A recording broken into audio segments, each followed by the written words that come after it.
Hello guys, അപ്പോൾ ഇന്ന് ഞാൻ 2 പ്രൊഡക്ട്സിൻ്റെ റിവ്യൂ ആണ് ഞാൻ ചെയ്യാൻ പോകുന്നത്. അപ്പോൾ ഫ്ലിപ്കാർട്ടിൽ നിന്നാണ് ഫസ്റ്റ് പ്രൊഡക്റ്റ് മേടിച്ചിട്ടുള്ളത്. ആൻഡ് ഇത് നല്ല ഒരു അടിപൊളി കംഫർട്ടർ സെറ്റാണ്. ആൻഡ് ബെഡ്ഷീറ്റും കംഫർട്ടറും പിന്നെ 2 പില്ലോ കവറും കൂടി വരുന്ന ഒരു സെറ്റാണ്. ആൻഡ് ഇത് അടിപൊളി ക്വാളിറ്റിയിലായിരുന്നു വന്നിട്ടുണ്ടായിരുന്നത്. ആൻഡ് കിങ് സൈസ് ആയിരുന്നു ഓർഡർ ചെയ്തിട്ടുണ്ടായിരുന്നത്.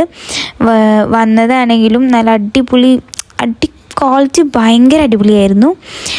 പിന്നെ നല്ല വീതിയും വലുപ്പമൊക്കെ ഉണ്ടാകുന്ന സംഭവമായിരുന്നു. എനിക്ക് എന്തായാലും ഭയങ്കര ഇഷ്ടമായി. നല്ല രസമല്ലേ? പിന്നെ പ്രിൻ്റ് ഒരു ബീച്ച് കളറിൽ വരുന്ന ഇതിലൊരു ബ്രൗണ് വൈറ്റ് കളറൊക്കെ ഫ്ലവേഴ്സും ലീവ്സൊക്കെ ഉള്ള അങ്ങനത്തെ ഒരു പ്രിൻ്റായിരുന്നു. ആൻഡ് ഇതാണ് അതിൻ്റെ കംഫർട്ടർ. ഇവരെങ്ങനെ കവറിൽ കുത്തിത്തിരിക്കി വെച്ചിക്കണ് എന്നുള്ളതാണ് കേട്ടോ അറിയാത്തത്. കാരണം ഞങ്ങളിത് കഴിഞ്ഞിട്ട് പിന്നെ വെക്കാൻ നോക്കിയപ്പോൾ ഞങ്ങൾക്ക് പറ്റിയില്ല. പിന്നെ അത് കഴിഞ്ഞിട്ട് നെക്സ്റ്റ് സെക്കൻഡ് പ്രൊഡക്റ്റാണ് ഇത്.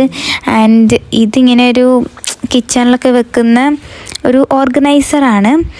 ആൻഡ് ഇതിൽ ഓരോന്നിലും വൈറ്റ് ബ്ലാക്ക് എന്ന് പറഞ്ഞ ഒരു കോമ്പിനേഷനിലാണ് വരുന്നത്. ആൻഡ് ഓരോന്നിലും ഇങ്ങനെ 2 ഹോൾസൊക്കെ വരുന്നുണ്ട്, 2 ടൈപ്പ് ഹോൾസ്. ആൻഡ് ഇതിൻ്റെ 2ൻ്റെ ലിങ്കും ഞാൻ കമൻറ്റിൽ പിൻ ചെയ്യാം. നെക്സ്റ്റ് വീഡിയോയിൽ കാണാം.